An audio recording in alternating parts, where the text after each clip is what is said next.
I'd like us just to return to that addition of a fourth building on Knowlton Road.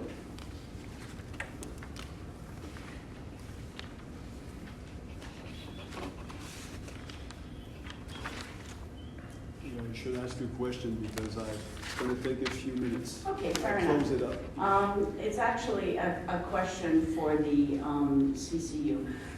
I understand that one of the variances that was being requested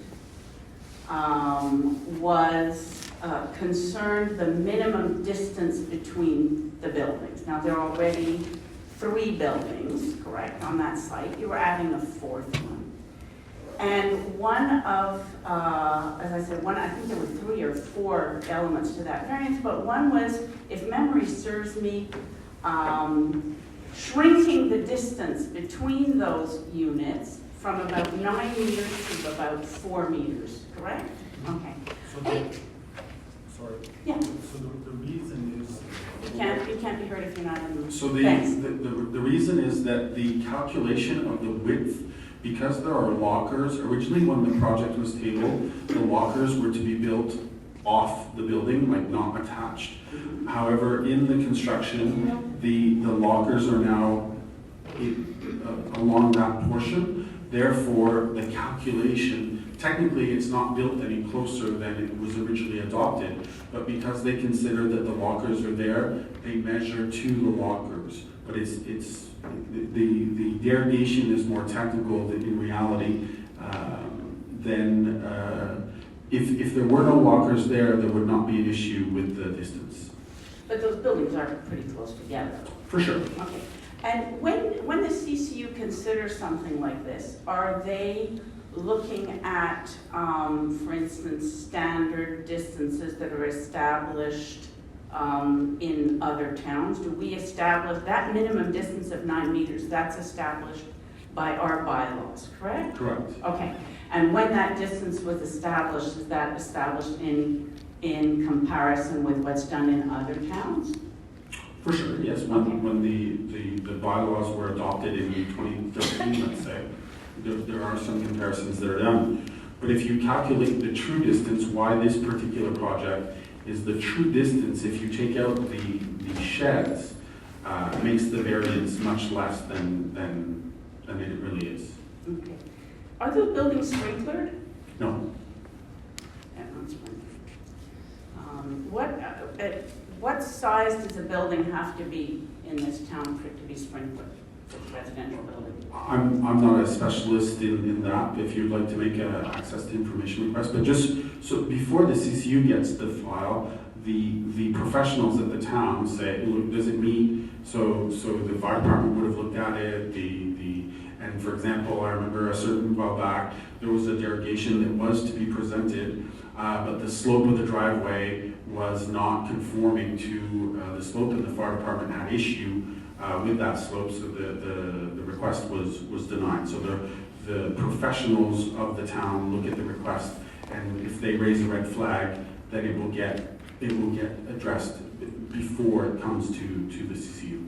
Okay, so the fire department has been consulted when these buildings were being constructed? Because I realize it's not the first one, it's the 4th one on that site. To my knowledge, yes. And the fire department had no concerns expressed with the proximities of these buildings one to another No.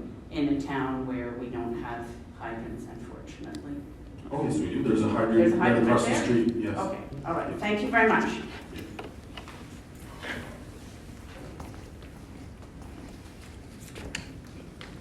I've noticed lately in the last year that the water pressure in the taps at home are dropping quite a bit. I know last month somebody mentioned that they had found some water on Bonville Road, or Bonville Road or Bonville Street. Where exactly did you find that water? Mill Street. Oh, on Mill Road.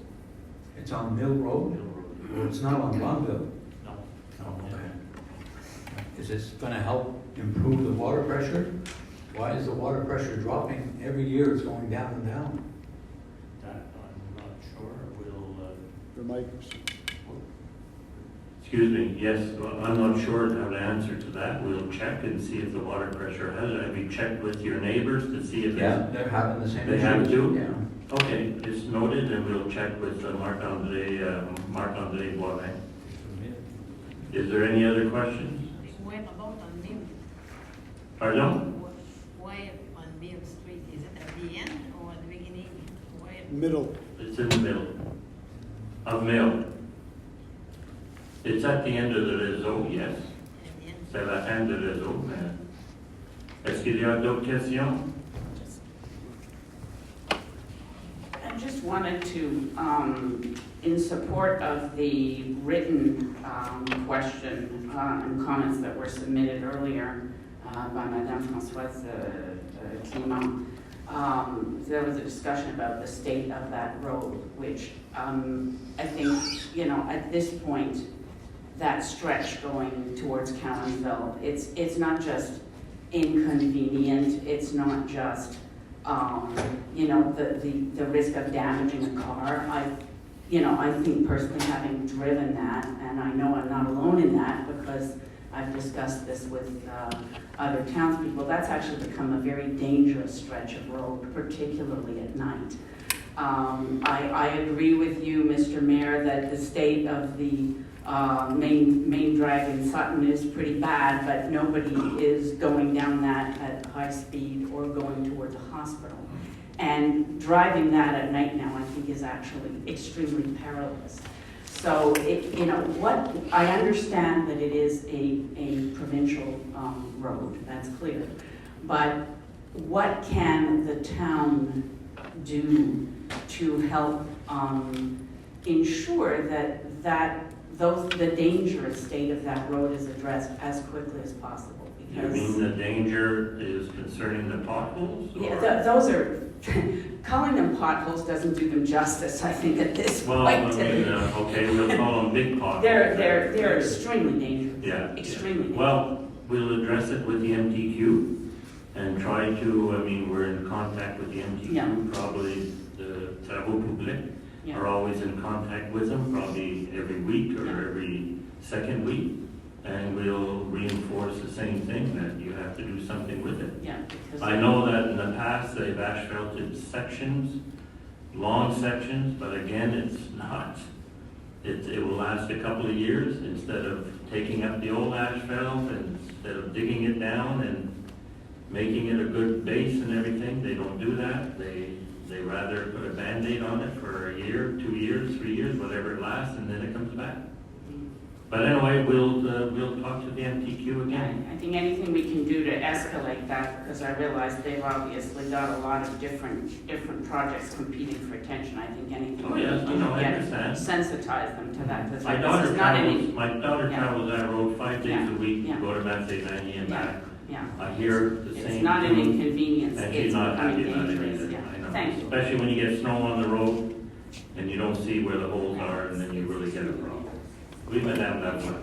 Okay, you mentioned a few times that you're not going to run again for mayor and there will be election. So some of the people, I'm not running myself for sure, but some of the people are asking, do you know what are the law?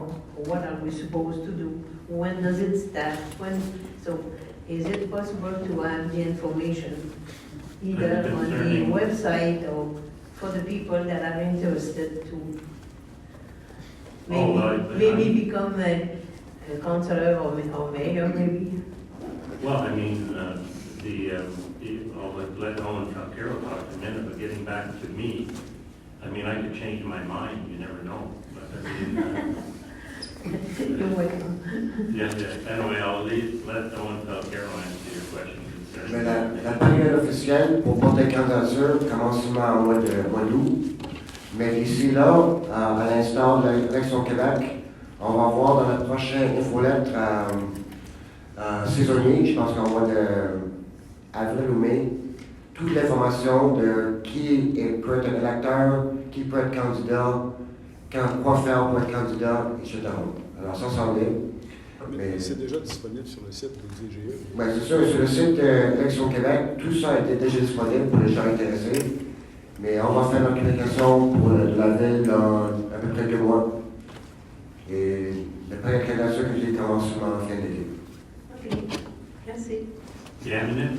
Merci pour toute la patience.